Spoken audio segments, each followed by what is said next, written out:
La colonisation a-t-elle constitué un crime contre l'humanité? Alors ça, c'est la phrase. Oui, c'est lourd quand même. Moi, je réponds que non. OK.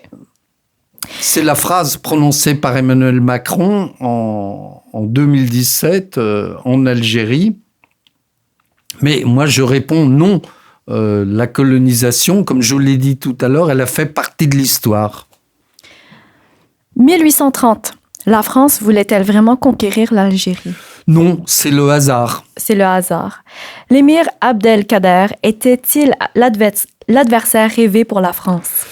Non, ça a été un adversaire très nationaliste, mais ensuite l'histoire s'est complètement retournée puisque Napoléon III voulait en faire le vice-empereur en Algérie. Donc ça, la figure de l'émir Abdelkader est une très grande figure, respectée en Algérie et admirée en France. Alors, le royaume arabe de Napoléon III était-il une utopie? C'est une page importante de l'histoire de la France en Algérie. Et si Napoléon III avait pu faire son royaume arabe, ce qu'on a appelé le royaume arabe, je pense que l'histoire de l'Algérie aurait été complètement différente. Et là, on n'aurait pas eu les crises successives jusqu'en 1962. L'Algérie a-t-elle abandonné son héritage chrétien? Aujourd'hui, oui. Mm-hmm.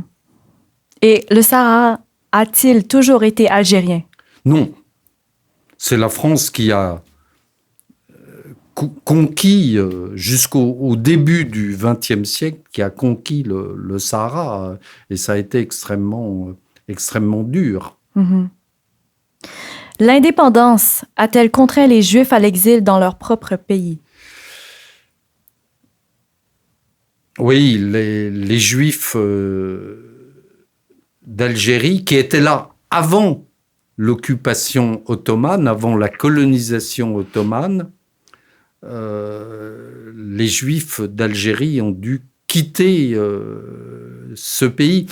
J'ai le souvenir d'avoir rencontré en 2010 une famille très connue, je ne donnerai pas son nom, mais une famille très connue en France, originaire d'Algérie.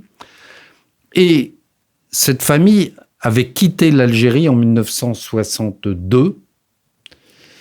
Et cette famille m'avait raconté, écoutez, nous étions là, ma famille était là en Algérie depuis avant les Arabes. Et donc, en 62, nous avions été français à cause du décret Crémieux, mais en 62, nous avons dû fuir l'Algérie, mais nous ne savions pas où aller. Nous ne connaissions pas la France. Nous avions toujours été en Algérie. Donc les Juifs, il y avait à peu près 150 000 Juifs en Algérie. Aujourd'hui, il n'y en a plus qu'une dizaine.